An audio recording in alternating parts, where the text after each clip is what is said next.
কারণ আল্লাহ রাসূল বলেছেন আমার 4 জন সাহাবী হলে 1 নম্বর, জোরে কোন সুবহানাল্লাহ। নরমে 1 নম্বর আবু বকর, গরমে 1 নম্বর ওমর, সম্পদে 1 নম্বর ওসমান, আর জ্ঞানে 1 নম্বর আলী, জোরে কোন সুবহানাল্লাহ। আর খুতবার মধ্যে আপনারা যখন শুনবেন তখন ইমাম সাহেব বলে হায়া ওন ওসমান, বলে কি বলে না? খুবই শরম, ওসমান গুলো শরম বেশি। ওসমান গুলো চমকে বলতে যে ভাইজান এইভাবে গরম হওয়ার কারণ কি, আপনার পরিচয়? রাখাল বলতেছে আমার পরিচয় হলো আমি একজন রাখাল। যেই কইছে রাখাল, ওসমান গনি মুসকি মুসকি হাসতেছে।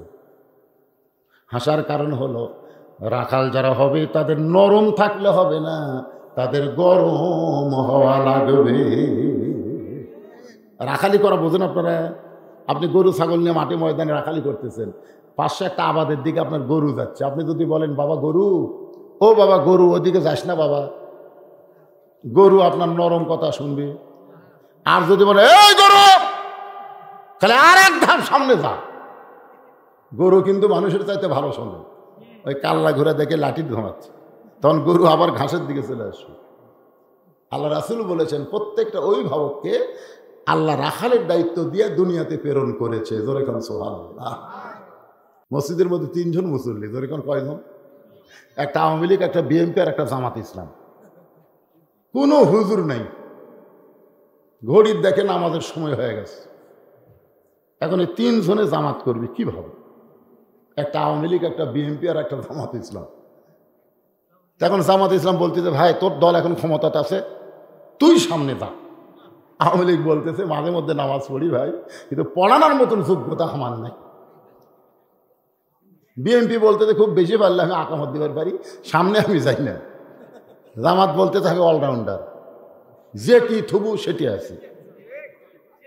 আওয়ামী লীগ বলতেছে তাহলে তুই সামনে যা। এবার জামাত ইসলাম সামনে যা বলতেছে ভাই আমি যে সামনে গেলাম, তোমরা এখন নিয়ত করার সময় কি বলবা? এতে দেউ তুমি হাজার ইমাম কোবা না রাজাকার কোবা? তখন আওয়ামী লীগ বলতে তুই পাগল নাকি রে, তুই বাইরের কথা ভিতরে ঘোষ করে। আমি আওয়ামী লীগ, তুই জামাত, তুই বিএনপি, এগুলোর বাইরের কথা। আর ভিতরের কথা হলো আমরা 3 ভাই একসাথে নামাজ পড়বার চাই। তো আপনারা ভিতরের কথা বিশ্বাস করেন না বাইরের কথা? আজকে আমাদের বাংলাদেশ চলতেছে বাহিরের কথা দিয়ে, ভিতরের কথা দিয়ে বাংলাদেশ চলতেছে না। ভিতরের কথা হলো আল্লাহর কোরআন, জোরে বলেন কথা ঠিক কিনা? রাখাল বলতেছে আমি মসজিদের বারান্দায় নামাজ পড়ি, আমি সামনে কাতারে যাওয়ার সাহস পাই না, মসজিদের ভিতরে কোনোদিন ঢোকার সাহস পাই না। ওমর ফারুক বললেন রাখাল ভাই আপনি বারান্দার নামাজ পড়েন, সামনে কাতারে কেন ঢুকতে সাহস পান না? রাখাল বলে মসজিদের মধ্যে হলো নবীর দামি দামি সাহাবী, ওই দামি দামি সাহাবের মধ্যে আমি রাখাল কেমনে যাই? ওমর ফারুক বললেন রাখাল মসজিদের মধ্যে দামি আর তুমি বারান্দাত কম দামি, এ কথা তোমারে কে বুঝাইছে? আল্লাহর আইন হলো ইন্না আকরামাকুম ইনদাল্লাহি আতকাকুম, ওই ব্যক্তির সবচাইতে দামি হয় যার কলিজার মধ্যে আল্লাহর বেশি ভয়। আপনারা মনে করতেছেন আমি সিয়ারত বসে ওয়াজ করতেছি আমি বেশি দামি, আর আপনারা খেরত বসে ওয়াজ শুনতেছেন আপনারা কম দামি, তা কিন্তু না। এমনও হয়তো দেখা যাবে হাসরের ময়দানে আমার জিব্বাত বর্ষি লাগায়া জাহান্নামের ফেরেশতা আমাকে টেনে টেনে জাহান্নামে নিয়ে যাচ্ছে। তখন আপনার ওয়াজ শুনে আমল করে আমরা জান্নাতে যাচ্ছি, আর আপনাকে জাহান্নামে নিয়ে যাচ্ছে কেন? আল্লাহ বলবে লিমা তাকুলু মা লা তাফালুন, এ বক্তা ওয়াজ করছে আমল করেনি। তখন আপনারা বলবেন যে আল্লাহ যার ওয়াজ শুনে আমরা জান্নাতে যাচ্ছি, আল্লাহ তাক জান্নাত দেন। তখন আল্লাহ বলবে এই সোতারা তোরকে ওসিলায় আমি আল্লাহ বক্তাকে জান্নাত দিলেন। কি বুঝতেছেন? কি বুঝতেছেন? আমি বেশি দামি আপনারা কম দামি তা কিন্তু না। বেশি দামি কম দামি নিরূপণ হয় ইন্না আকরামাকুম ইনদাল্লাহি আতকাকুম। ওমর ফারুক বলে রাখাল যদি উমরকে দেখতে চাও তাহলে সামনে কাতারে নামাজ পড়া লাগবে। রাখাল বলতেছে তাহলে আজকে এশার নামাজ পড়ে আমি আর বাড়ির যাব না। ওমর ফারুক বললেন কেন যাব না? বলে বাড়ির যদি যায় তাহলে ফজর সামনে কাতারে কেমনে পায়? ওমর ফারুক বললেন রাখাল 5 ওয়াক্ত নামাজের মধ্যে 3 ওয়াক্ত তাড়াতাড়ি, আসর মাগরিব এশা 3 ওয়াক্ত তাড়াতাড়ি, আর এশা থেকে ফজর, ফজর থেকে জোহর, এই 2 ওয়াক্ত লম্বা কেন? রাখাল বলে পথিক আমি তো বলতে পারবো না। ওমর ফারুক বলে তাহলে শোনো, ফজর থেকে জোহর আল্লাহ লম্বা সময় দিল, এই সময়ের মধ্যে চাকরি করবা, ব্যবসা বাণিজ্য করবা, খেতে খামারে কাজকাম করবা, এই সমস্ত করতে গিয়ে তোমার শরীরের যে ক্ষয় হবে, এশা থেকে ফজর লম্বা সময় আল্লাহ দেওয়ার কারণে হলো ওই লম্বা সময় ঘুম পাড়বে, ওই ক্ষয়টা আল্লাহ ঘুমের মধ্যে পুরা করে দিবে। তো তাহলে এশার নামাজের পরে তুমি ফজর ধরবার চাচ্ছা, তোমার চোখত কি ঘুম ধরবি না? একাল বলতে ঘুম যদি ধরে মসজিদের মধ্যে কোনো এক জায়গায় ঘুমাইয়া যাব, ওর ঘরের চেহারা রক্তের মতো লাল হয়ে গেছে, এরা খালি মসজিদের মধ্যে ঘুম পাড়ার দলিল দে। ঘুম পাড়া তো দূরের কথা, জোহরের নামাজ পড়ে সবাই বাড়িতে গেছে, ওরা 3 জন 4 ফ্যান দিয়ে গল্প করতেছে। 3 জন কয় ফ্যান দিছে? 4 ফ্যান দিয়ে গল্প করতেছে, 1-1 ঘন্টা হয় গল্প ছাড়ে না। ফেরেশতা বলতেছে আল্লাহ সবাই চলে গেল, কিন্তু এই 3টা যে 4 ফ্যান দিয়ে গল্প করতেছে এর কি রেজাল্ট কি? আল্লাহ বলতেছে যতক্ষণ মাথার উপর ফ্যান ঘুরেছে ওই ফ্যানের বিলে এই 3 জন আলাদাভাবে না দেওয়া পর্যন্ত এরা জান্নাতও যাবে না। কারণ মসজিদ আর বাপের ঘর না, ইচ্ছা মতো ফ্যান ঘুরাবি, জোরে কোন কথা ঠিক করে। মসজিদে তোমার বাপের ঘর, আরে গল্প করার সুযোগ নাই। ফাইজা কুদিয়াতি সালাহ ফান্তাশিরু ফিল আরদ, নামাজ হয়ে গেছে সঙ্গে সঙ্গে মসজিদ থেকে বার হওয়া হুকুম কার? জোরে কোন হুকুম কার? কারণ মসজিদ হচ্ছে ব্যারাক, ব্যারাকের মধ্যে যে ট্রেনিং দিবেন ওই ট্রেনিং মাঠে ময়দানে আমল করা লাগবে। এতদিন রাখাল নামাজ পড়তো বারান্দায়, আজকে নামাজ পড়বে সামনে কাতারে। জোরে কোন আজকে নামাজ পড়বে কোন জায়গায়? সামনে কাতারে। এতদিন রাখাল নামাজ পড়ছে বারান্দায়, আজকে সামনে কাতারে নামাজ পড়তে গেলে বারান্দা পড়া লাগবে না, ভিতরে ঢোকা লাগবে? আপনারা বলেন তো, আগে আজান দেয় মুয়াজ্জিন, তারপরে সব মুসল্লি ভিতর ঢুকবার চায়। আমার 5 একজনকে বলতেছি ভাই তুই অনেক আগে এসে খাড়াই আছিস কেন, ভিতরে ঢোক। তখন হুজুর ভিতরে ঢুকলে কতকগুলো বেয়াদব ইমাম সালাম ফিরে মোনাজাত করতে ওরা খাড়া হয়ে সুন্নতের নিয়ত করে। আমি পিছন দিকে তাকার দিকে আমার বার হওয়ার জায়গা নেই, এই জন্য আমি ভিতরে যাই না, আমি শেষে এসে পিছনে নামাজ পড়বো, আগে বার হয়ে যাবো। আপনারা বলেন তো কোন রাকাতের সওয়াব বেশি? আল্লাহ রাসূল বলছেন সামনে রাকাতে এত সওয়াব, সামনে কাতারে এত সওয়াব যদি আমি বলে দিতাম তাহলে সামনে কাতারে খাড়া হওয়ার জন্য আমার মুসল্লির মধ্যে মারামারি লাগতো। সুবহানাল্লাহ কোন না কেন? এতদিন নামাজ পড়ছে বারান্দা, আজকে সামনে কাতারে। সামনে কাতারে যাবার গেলে মসজিদের মধ্যে ঢুকতে হবে, আর মসজিদের মধ্যে ঢোকার সময় কোন পায়ে ঢোকা লাগবে? শুধু ডান পায়ে ঢুকলে হবে না, জবান খুলে একটা দোয়াও পড়া লাগবে। তাহলে আল্লাহুম্মা আফতাহলি আবওয়াবা রাহমাতিক, খুব খেয়াল করবেন, এটা আরবি কথা, বাংলা অর্থ কি? আমার মাদ্রাসার মসজিদে একজন মুকুট মাস্ক করে, মুকুটে যে মাস্ক পরে নিয়ে যাই, খুব ভদ্র হয়ে গেছে, মুকুট মাস্ক বানাচ্ছে, এই মুকুট মাস্ক পরে এই দোয়া পড়তেছে। তা আমি কইলাম কে রে ভাই, তুই যে দোয়া পড়লি মুকুট মাস্ক দিয়ে, এই দোয়ার অর্থ কি? আমি তো দোয়া আরবি পারি, বাংলা পারি না। বাংলা যদি তুই বুঝতি তাহলে মুখে মাস্ক রাখতি না। সব জায়গায় মাস্ক পরলেও মসজিদের মধ্যে মাস্ক পরা যাবে না। কেন যাবে না?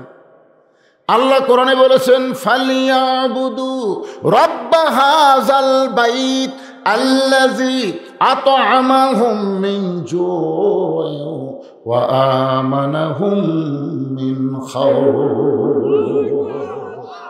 এই ঘরের মালিকের যারা গোলামি করবা, যারা নামাজ পড়বা, তাদেরকে আল্লাহ সঙ্গে সঙ্গে 2টা পুরস্কার দিবে। 1 নম্বর পুরস্কার হলো তার রেজেকের কোনো পেরেশানি থাকবে না। সরকার যদি বলে 23 সাল দুর্ভিক্ষ হবে, কিন্তু নামাজি বান্দারা এইটা বিশ্বাস করবে না, কারণ রেজেকের মালিক সরকার না, রেজেকের মালিক হলো আমার আল্লাহ। আমা মিন দাব্বাতিন ফিল আরদি ইল্লা আলাল্লাহি রিজকুহা। আল্লাহ বলেছেন পৃথিবীতে এমন কোনো বিচরণশীল প্রাণী নাই যার রিজকের ব্যবস্থা আল্লাহ করেনি। সমস্ত প্রাণীর মধ্যে মানুষ হচ্ছে আশরাফুল মাখলুকাত। জোরে কর কথা ঠিক কিনা? এই ঘরের মালিকের যারা গোলামি করবে তাদের 2 নম্বর পুরস্কার হলো করোনা ক, ক্যান্সার ক, যত রোগ ক, চোর ক, ডাকাত ক, বাটপারি ক, সমস্ত ভয় থেকে আল্লাহ তাকে পুরোপুরি নিরাপত্তা দিয়ে দিবে। জোরে কর সুবহানাল্লাহ। রাখাল এতদিন বারান্দায় নামাজ পড়েছে, আজকে মসজিদের মধ্যে ঢুকে সামনে কাতারে যাওয়ার জন্য রাখাল যখন সামনে যাবার চায়, প্রত্যেকটা সাহাবী নড়ে সরে রাখালকে যাওয়ার রাস্তা করে দেয়। সুবহানাল্লাহ। রাখাল সামনে যাবার চায়, এক সাহাবী লোকে জান ভাই। রাখাল ভাই কেরি বারান্দার থেকে একদিন কি ভাবলেন? বারান্দা থেকে মনে করছিলাম আমি কম দামি এরা দামি, কিন্তু ভিতরে ঢুকে আমি দেখতেছি আমিও যাই এরাও তাই। এটা ভিতরে না ঢুকলে কিন্তু বোঝা যাবে না। এসপি সামনে কাতারে আর একজন মুসল্লি লাগবে। একটা মুসল্লি হলে কাতার পুরো হবে। এসপি তাকায় দেখে দরজার চৌকিদার খাড়া হয়ে আছে। এসপি ডাকতে চায়, চৌকিদার বলে না স্যার আপনি এসপি, আমি চৌকিদার। এসপি ভাই কেড়ে পাগলা, বেড়ার কথা ভিতরে চলবি না রে। চৌকিদার আসে না, এবার এসপি যাইয়া চৌকিদার ফেলিয়াচ্ছে, খাড়া হও আমার কাছে খাড়া হও।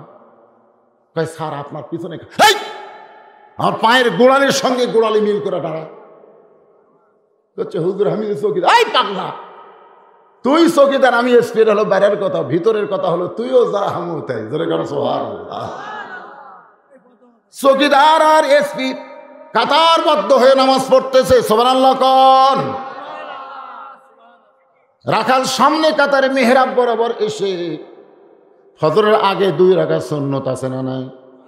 ফজরের আগে 2 রাকাত সুন্নত। তাহলে কি বুঝতেছেন? মেহরাব বরাবর সামনে কাতারে রাখাল 2 রাকাত ফজরের সুন্নত পড়ছে। এই ফজরের নামাজ যারা পড়েন, সুন্নতের গুরুত্বটা বোঝেন। আল্লাহ রাসূল বলেছেন ফজরের 2 রাকাত সুন্নতের দাম আসমান এবং জমিনের মাঝখানে যা কিছু আছে সব বিক্রি করলেও ফজরের 2 রাকাত সুন্নতের সমান হবে না। ধরে কেন সুবহানাল্লাহ। রাখাল ফজরের 2 রাকাত সুন্নত নামাজ আদায় করে চুপটি করে বসে আছে। এমন সময় একজন সাহাবী মসজিদের মধ্যে ঢুকে দেখে জায়গা দখল। এক সাহাবী মসজিদের মধ্যে ঢুকে দেখে জায়গা দখল। ওই সাহাবীর নাম হলো ওসমান গনি। ধরে কারণ কি গনি?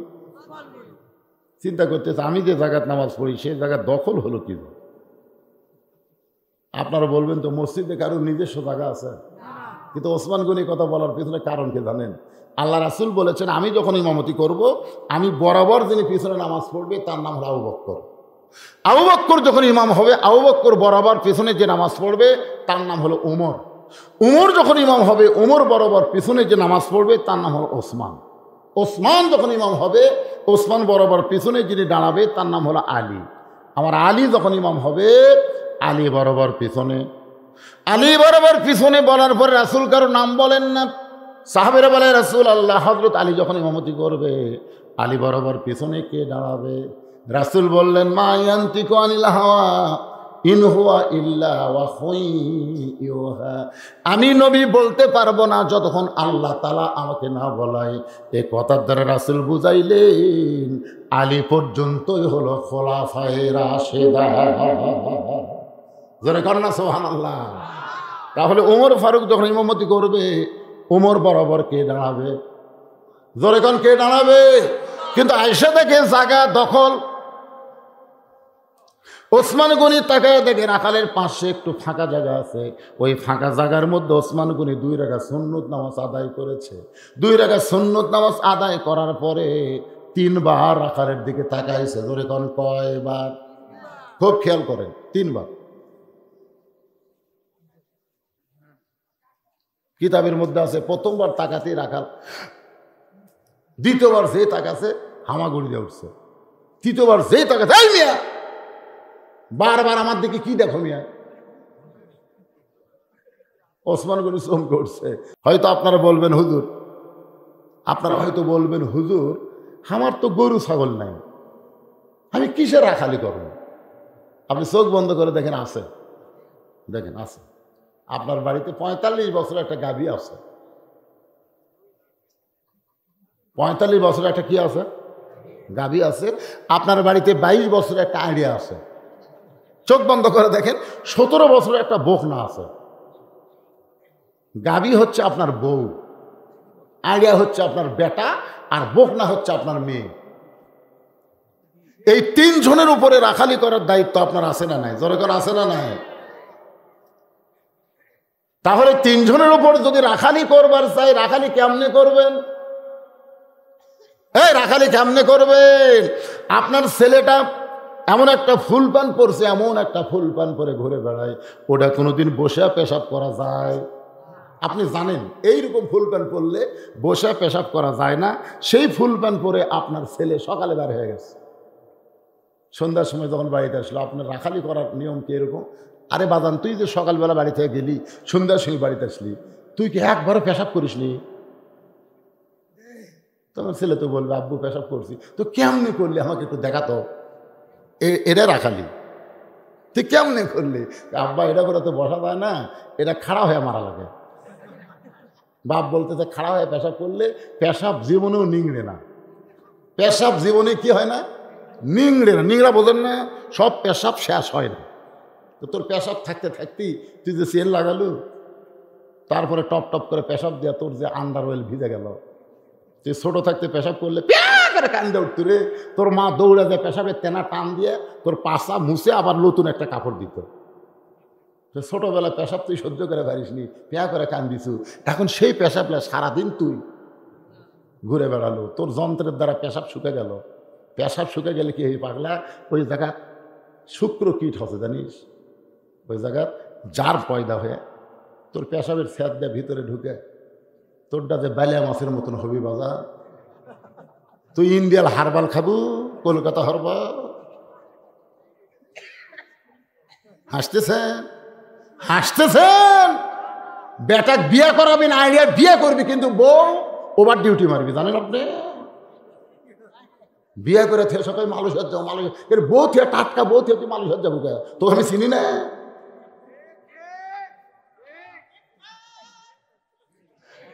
আপনি বাবা হিসাবে আপনার মেয়ের দিকে খেয়াল করার দরকার আছে না নাই? দরকার আছে না নাই? 17 বছরের মেয়েটা আপনার কি করতেছে আপনি একটু খেয়াল করেন। বাবা হিসাবে রাখালের দায়িত্ব পালন করেন। আল্লাহ নবী ঘরের মধ্যে ঢুকে দেখে 9 বছরের ফাতেমা হাতের মধ্যে চুরি দিয়ে মুচকি মুচকি হাসতেছে। 9 বছরের ফাতেমা হাতের মধ্যে চুরি দিয়ে মুচকি মুচকি হাসতেছে।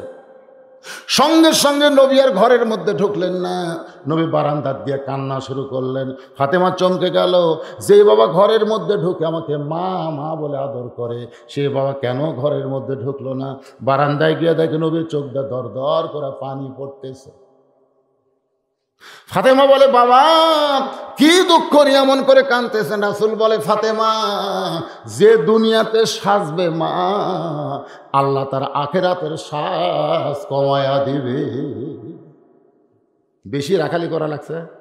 খালি বলছে যে দুনিয়াতে সাজবে, আল্লাহ তার আখিরাতের শ্বাস কমায়া দিবে। এইটুকু বলার সাথে সাথে ফাতেমা হাতের দুটো চুরি খুলে ফেলে দিচ্ছে। নবী দৌড়ে গিয়ে চুরি দুইটা কুড়িয়ে জামার পকেটে ঢুকালেন। ফাতেমা বলল, বাবা যেই চুরি হাতত দিলে আপনি এত কষ্ট পাইছেন, সেই চুরি কুড়ে কেন আমার পকেটে ঢুকালেন? আল্লাহ রাসূল বলে, ফাতেমা রাগ করিস না, একদিন তোর নাকে ফুল পরানো হবে, একদিন তোর 2 কানে 2টা দুল পরানো হবে, একদিন তোর গলায় মালা পরানো হবে। ফাতেমা বললেন, কবে কবে? আল্লাহ রাসূল বললেন, ফাতেমা মেয়েরা কেবলমাত্র এক ব্যক্তির জন্য সাজতে পারবে, সেই ব্যক্তি হলো তার স্বামী। স্বামী ছাড়া অন্য কোনো পুরুষের জন্য নারীরা সাজবার পারবে না। তাহলে নবী যদি তার মেয়ের ব্যাপারে রাখালি করে, নবীর উম্মত হিসেবে আমাদের রাখালি করার দরকার আছে না নাই? দরকার আছে না নাই? ওসমান গনি বলে, ভাইজান কোনোদিন আপনাকে সামনে কাতারে দেখে নাই, আজকে প্রথম দেখতেছি। রাখাল বলতেছে, আমি বারান্দাত নামাজ পড়ি, বারান্দাত। আজকে সামনে কাতারে আসছি খালি দেখার জন্য। ওসমান গনি বলতেছেন, দেখার জন্য আইছেন, দেখবার পাবেন? রাখালকে কি পাগল, দেখবার পাবেন না, দেখার জন্যই চাইছি। ওসমান গনি বলে, আমি কয়েক বছর হলে সামনে কাতারে নামাজ পড়তেছি দেখার জন্যে, আজ পর্যন্ত আমার দেখা ভাগ্য হয়নি। রাখাল বলতে, তোমার চোখের সমস্যা আছে, তুমি কয়েক বছর হলে সামনে কাতারে নামাজ পড়ো, আজ পর্যন্ত দেখার ভাগ্য হয়নি। ওসমান গনি যাকে দেখতে আসে তিনি হলেন আমার আল্লাহ, ধরে কোন সুবহানাল্লাহ। আর রাখাল দেখতে আইছে আল্লাহওয়ালা উমরকে। দুইজনের দেখে কি একরকম? ওসমান গনি বলতে যে, ভাইজান কয়েক বছর সামনে কাতারে নামাজ পড়ি, এখন পর্যন্ত আমার দেখা ভাগ্য হলো না।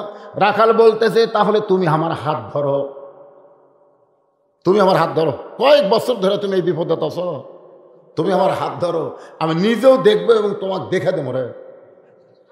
সঙ্গে সঙ্গে ওসমান গনির সামনে আল্লাহর কোরআন এসে বলতেছে, ইয়া আইয়ুহাল্লাযীনা আমানু তাকুল্লাহা ওয়া কুনু মা'আস সাদিকিন। ওসমান গনিকে আল্লাহর কোরআন বলতেছে, ওসমান ওসমান, আল্লাহর ভয় যদি কলিজার মধ্যে রাখবার চাও তাহলে একজন সদিকিন বান্দার তোমরা সাথী হও। সুবহানাল্লাহ কবেন না? ওসমান গনি বলতেছে, আল্লাহ আমার যোগ্যতা দিয়ে আজ পর্যন্ত তোমাকে দেখবার পাইনি আল্লাহ, কিন্তু আজকে এমন একজন বান্দা পাচ্ছি সে নিজেও দেখবে আমাকেও দেখাবে। একেবারে হাত ধরে বসে আছে। সুবহানাল্লাহ। বারবার ওসমান গনি বলতেছে, আল্লাহ নিজের যোগ্যতায় হয়নি, আজকে এমন একজন আল্লাহওয়ালা পাইছি সে নিজেও দেখবে ও আমাকেও দেখায় দেবে। এ নিয়তে ওসমান গনি রাখালের হাতটা ধরে বসে আছে। কিছুক্ষণ পরে নামাজের যখন জামাতের সময় হয়েছে, এমন সময় মুয়াজ্জিন আকামত শুরু করছে। যেই মাত্র আকামত, খুব খেয়াল করবেন, আকামত বোঝেন আপনারা? আকামত, আকামত মানে কি?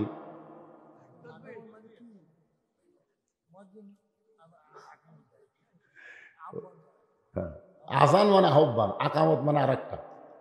আকামতের মধ্যে দুটা শব্দ, একই শব্দ দুইবার বেশি বলা হয় আজানের চাইতে।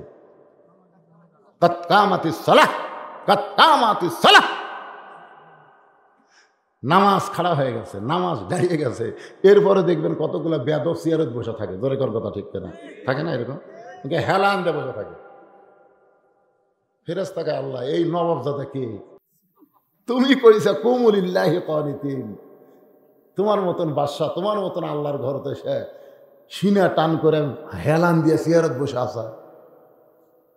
প্রধানমন্ত্রীর কাছে যায় কেউ যদি হেলান দিয়ে সিয়ারত বসে থাকে, প্রধানমন্ত্রীর চাইমচারা থাপড়ে বের করে দিবে। কার ঘর ঢুকছে? কার ঘর ঢুকছে?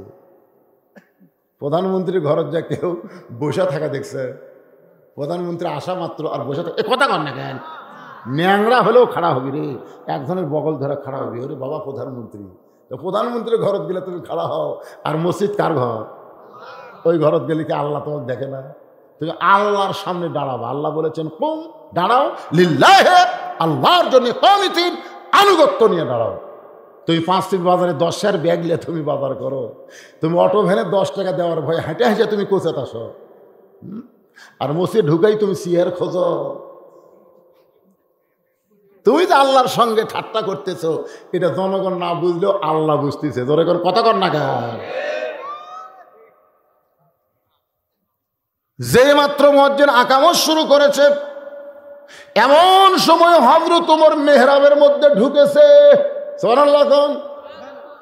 মেহরাবের মধ্যে ঢুকেছে, হযরত ওমর মেহরাবের মধ্যে ঢুকেছে। ওমর ফারুক যখন মেহরাবের মধ্যে ঢুকলেন, রাখাল খালি তাকায় আছে কোন দিক দিয়ে ঢুকছে রে ওমর রে। আমাদের মসজিদের ইমামরা মসজিদের দরজা দিয়ে ঢোকে, কিন্তু আল্লাহর কোরআন দিয়ে যখন রাষ্ট্র চালু হবে তখন নেতা দরজা দিয়ে ঢুকবে না। ওই মেহরাব বরাবর ছোট্ট একটা দরজা থাকবে, ওই দরজার ওই পারে ইমামের জন্য রেস্টের একটা রুম থাকবে। বলে কারণ সুবহানাল্লাহ। মুয়াজ্জিন যখনই বলতেছে কদ কামাতিস সালাহ, কদ কামাতিস সালাহ, সঙ্গে সঙ্গে রাখাল আল্লাহু আকবার। রাখাল যখন আল্লাহু আকবার কইছে, ওসমান গনি রাখালের হাত ছেড়ে দিয়েছে। হাত ছেড়ে দিয়ে বলতেছে, ভাইজান আকামতি শেষ হয়নি। ইমাম সাহেব ভুল করলে মানুষ লোকমা দেয়, মুয়াজ্জিনের আকামতি শেষ হয়নি, কেবল কদ কামাতিস সালাহ বলতেছে, আর তুমি আল্লাহু আকবার তাকবীর দিলে। রাখাল বলতেছে, এই জন্যই তো তুই কানা, এই জন্যই তুই কানা। এত বছর হলে সামনে আসিস, এখনো দেখতে পাস না। আমি কি জন্য লোকমা দিলাম মিয়া তুই জানিস? দ্বিতীয় কাতারে একজন সাহাবী দৌড়ে এসে রাখালের হাতটা হেঁচকা দিয়ে ধরে বলতেছে, এই পাগল, যারে তুই কানা কানা বলতেছিস, যাকে তিরস্কার করতেছিস, সেই মহামানবকে তুই চিনিস? রাখাল বলতেছে, আমি বারান্দাত নামাজ পড়ি, আমি ভিতরের কাউকে চিনি না।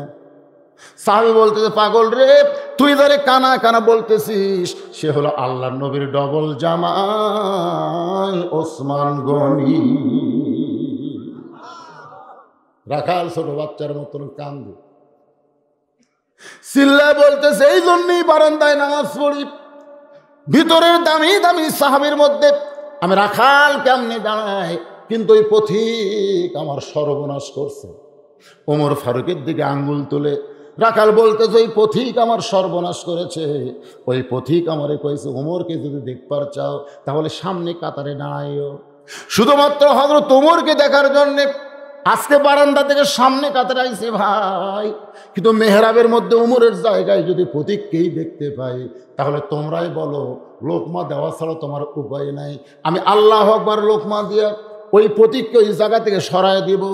ওই জায়গাইতে হযরত ওমরকে আমি এক নজর দেখতে চাই। হাজার হাজার মুসল্লি কাঁদতেছে। সমস্ত মুসল্লি যখন কান্দে, রাখাল চিল্লায় বলে, আল্লাহ, বারান্দায় নামাজ পড়া ভালো, এই ভিতরে কেন কান্দাকান্দি শুরু হয়ে গেল? ওসমান গনি বলে, রাখাল ভাই, ভিতরে কান্দার কারণ হলো তুমি যাকে পথিক পথিক বলতেছ তিনি হলেন হযরত ওমর।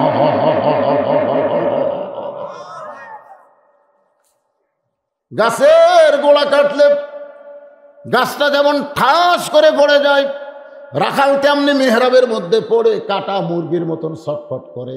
ইয়া আমিরুল মুমিনিন, আমি আপনাকে তওবা পড়াইছি, আমি আপনাকে মুনাফিক কইছি, আমি আপনাকে ভণ্ড কইছি, এত কথা বলেছি গো আমির, এই অধম রাখালকে আপনি কিছুই বলেননি।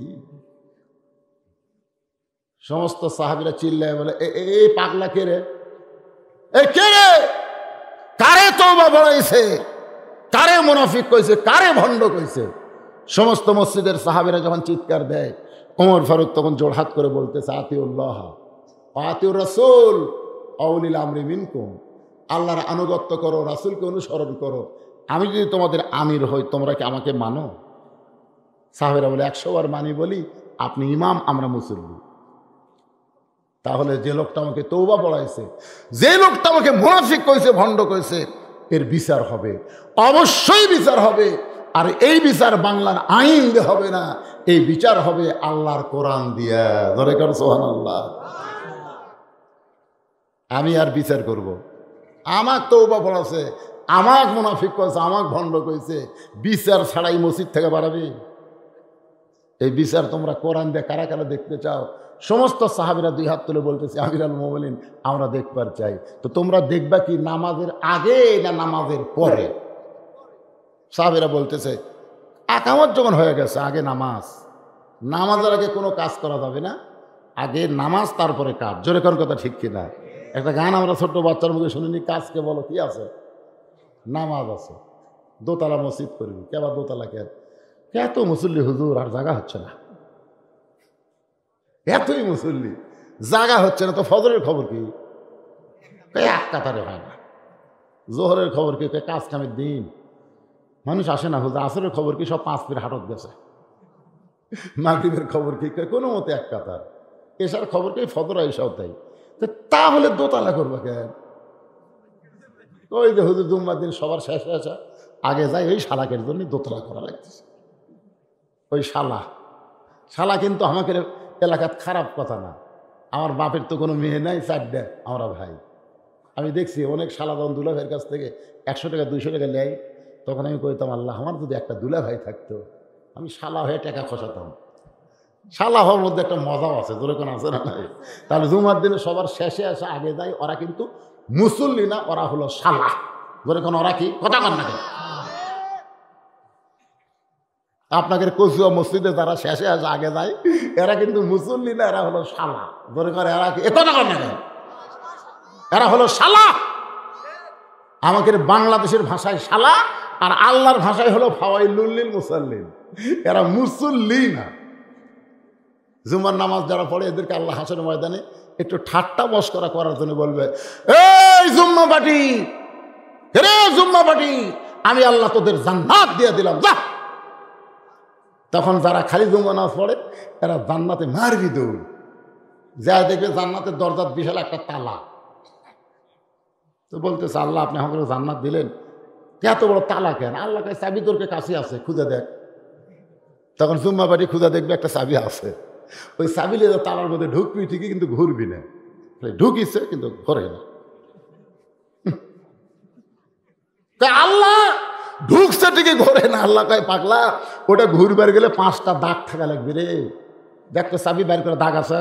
এই গাছের ডালে বসে আম পাড়তেছে। বাগানের মালিক কয় আমি খাইনি, আর বউসল কেউ খাইনি, তুই আমার গাছের আম পাড়তেছিস, তোর বাপকে যে বিচার দেবো রে। ছেলে খালি মুসকি মুসকি হাসে। বাগানের মালিক বলে হাসিস কেন? বলে হাসার কারণ হলো বাবা খুঁজবার দেওয়া লাগবে না, বাবা আর এক গাছও চড়ছে। টাকা থেকে ওর বাপ খালে আম পাড়ের বস্তা ভরায় গাছের নিচে, বলে গাছওয়ালা কান্দের বলে আল্লাহ বিচার দেমো কার কাছে, বেটাও সোর বাপও সোর। আজকে আমাদের বাংলাদেশের অবস্থা তাই হয়ে গেছে। ধরে কোন কথা ঠিক। এখন ফজরের ফরজ কয় রাকাত? এই 2 রাকাত নামাজ পড়াতে উমর ফারুকের মতন ইমামের লাগবে 10 মিনিট, হামাকের মতন পানসা ইমামের লাগবে 5 মিনিট, আর যারা কোরআন হাদিস ঠিক মতো পারে না তারকে লাগে 2 মিনিট। জোরে কোন কথা ঠিক কিনা? আমি নিজের চোখে দেখছি, একই সাথে ঢুকছি, জোহরে 4 রাকাত সুন্নতের আমার 2 রাকাত না হতি, ওর 4 রাকাত শেষ। নামাজ শেষ করে বললাম, কে ভাই আমার 2 রাকাত না হতি তো 4 রাকাত কেন? হুজুর আমাকে চর্চা আছে, আপনার চর্চা নেই। আমি বললাম সূরা ফাতিহা কিভাবে পড়ছিস? তাই না, আপনি বুঝবার পারবেন না। আরে পাগলা কিভাবে পড়ছিস একটু শুনি তো। তখন বললেন, আমি বলতেছি কি পড়লি বোঝা গেল না, ডান কান্দের ফেরেস্তা বাম কান্দের ফেরেস্তা কয় হুজুর খালি আপনি বোঝেননি, আমরাও লেখিনি, আমরা কলম বন্ধ করে বসে আছি, কারণ বিড় বিড় বিড় করে কি কয় আমরা বুঝতে পারি না, আমরা লেখি। এইরকম ফোর্সে তারা নামাজ পড়ে, কিয়ামতের দিনে দেখবে আর কি আমল নামাজ নামাজ নেই, কারণ লেখা পড়েনি তো। তো ফজরের 2 রাকাত ফরজ নামাজ পড়তে 10 মিনিট লাগবে। ধরে এখন কয় মিনিট? 10টা মিনিট কিসের জন্য? হযরত ওমর হিমতি করতেছেন, আল্লাহর বান্দার একটু মনোযোগ দিবেন। ফজরের নামাজ শেষ। ফজরের নামাজ কি শেষ? আপনারা অনেকে মনে করতেছেন হাসি। বাংলার মধ্যে একটাই বক্তা আমি আপনাকে দোয়াই, হাসির মধ্যে দিয়ে অধরা বাস দিই। আপনার বুঝা পাচ্ছেন?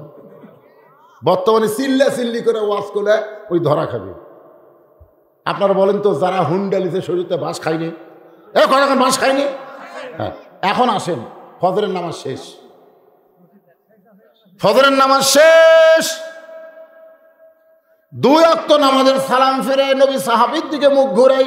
একটা হলো ফজর আর একটা হলো আসর। এই 2 ওয়াক্ত নামাজের পরে কোনো সুন্নত নফল নাই। আপনারা খেয়াল করে দেখেন তো, ফজরের নামাজের পরে সূর্য ওঠার আগে কোনো সুন্নত নফল আছে? আসরের নামাজের পরে সূর্য ডোবার আগে কোনো সুন্নত নফল আছে? এজন্যে নবী সাহাবীর দিকে মুখ ঘুরাই। ওমর ফারুক সাহাবীর দিকে মুখ ঘুরাই বসলেন না। খুব দ্রুত গতিতে সামনে রাখাল বসে আছে, ওই রাখালকে এক টানে তুললেন। সমস্ত সাহাবীরা তাকায় আছে। আল্লাহর কোরআন অনুযায়ী ওমর বিচার করবে। ওমর ফারুক কোরআন থেকে তেলাওয়াত করলেন, ইন্নাল্লাহা ইয়ামুরুকুম আন তুআদ্দুল আমানাতি ইলা আহলিহা ওয়া ইযা হাকামতুম বাইনান নাস আন তাহকুমু বিল আদল। বুকের মধ্যে চাইবা ধরে, ওই রাখালকে বুকের মধ্যে চাইবা ধরে কপালে একটা চুমা খায়। সমস্ত সাহাবীরা বলে, আমির আল মুমিনিন, যে রাখাল আপনাকে তওবা পড়াইছে, যে রাখাল আপনাকে মুনাফিক কইছে, ভণ্ড কইছে, সেই রাখালকে বুকের মধ্যে নিয়ে আপনি কপালে চুমা দিলেন। ওমর কান্দের বলে, সাহাবীরা রে, রাখালের এত কথা হজম করার পেছনে একটাই মাত্র কারণ হলো, আমি রাখালকে দেখি নাই, রাখালের ভিতরে তাবারাকাল্লাযী বিয়াদিহিল মুলক ওয়া হুয়া আলা কুল্লি শাইইন কদির, আমার আল্লাহ রাজত্ব পবিত্র কোরআনের আইন মানা দেখেছি। রাখাল যা কিছু করেছে নিজে করে নাই, আল্লাহর কোরআনের আমল করেছে। এতক্ষণ পর্যন্ত আমি ওমর রাখালকে দেখি নাই, রাখালের ভিতরে আমার আল্লাহর কোরআনকে আমি দেখতে পেয়েছি।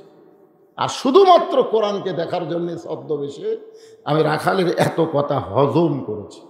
আজকে বাংলার জমিনে আমরা শুধু কোরআনের ওয়াজ শুনবো না বাস্তবে আল্লাহর কোরআনকে দেখার নিয়ত করব? দেখার নিয়ত যদি করেন তাহলে যেই পরিবেশ চলতেছে এই পরিবেশ রাখলে হবে না, আমাদেরকে পরিবেশ পাল্টাতে হবে। আর পরিবেশ পাল্টাবার গেলে এই বর্তমান যে কোরআনের ওয়াজ শুনলাম, এই কোরআন অনুযায়ী আমাদেরকে চলার চেষ্টা করা লাগবে। ঠিক না? খালি বলা না, খালি বললে হবে না, চলা লাগবে। কোরআন মোতাবেক চলবার গেলে কি করা লাগবে? কচুয়া মাদ্রাসা খোলা লাগবে না বন্ধ করা লাগবে? মাদ্রাসা মনে হয় দুর্বল হয়ে গেছে, এ পর্যন্ত মাদ্রাসারই মাহফিল করছি, এবার দেখি মাদ্রাসা না গ্রামবাসীর উদ্যোগে মাহফিল। আলহামদুলিল্লাহ, যেটাই হোক, আপনার সকলে যুবকদেরাই বলবো, তোমরা আজকে কোরআনের মাহফিলের জন্য যেরকম কষ্ট করছো, মাদ্রাসাকে চালু রাখার জন্য এরকম কষ্ট করার দরকার আছে না নাই? দরকার আছে না নাই? আমিন। আল্লাহুম্মা আনতাস সালাম ওয়া মিনকাস সালাম তাবারাকতা ইয়া যাল জালালি ওয়াল ইকরাম। আয় আল্লাহ, কঠিন শীত, কুয়াশা পড়তেছে আল্লাহ, তারপরে তোমার পাগল বান্দাবান্দিরা রাত 1টা পর্যন্ত তোমার কোরআনের আলোচনা শুনেছে আল্লাহ। মেহেরবানি করে আজকের মাহফিল আমাদের সকলের হেদায়েতের জন্য, নাজাতের জন্য, জান্নাতের জন্য কবুল করো। এই মাহফিলের শুরু থেকে শেষ পর্যন্ত যত আলোচনা হয়েছে আল্লাহ, ত্রুটি বিচ্যুতি মাফ করে যে হাদিয়া মঞ্জুর করো। সোনার মদিনায় নবী পাকের রওজা মুবারকে কবুল করো।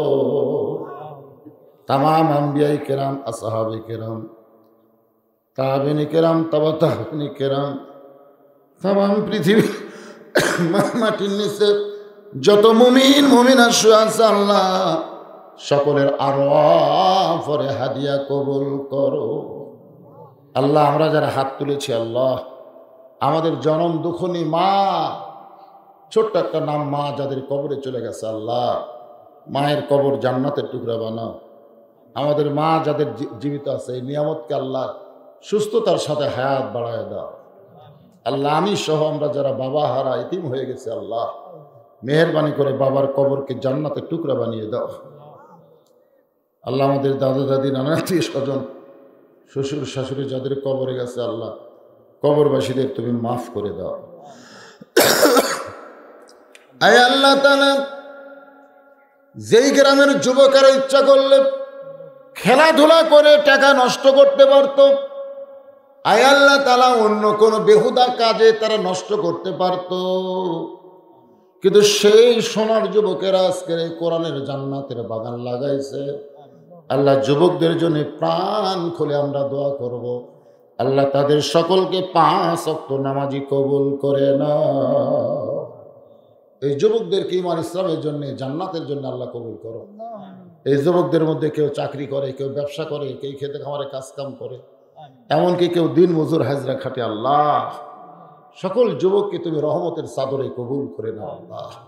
এদের কামাই বরকত দিও, হালাল রুজি ভক্ষণ করার তৌফিক দিও আল্লাহ। এই যুবকদেরকে যারা সর্বোত্তক সহযোগিতা করেছে, গ্রামের মুরব্বীরা আল্লাহ, কচুয়া গৌরফির গোটা গ্রামের উপরে রহমত বরকতের দরজা খুলে দাও।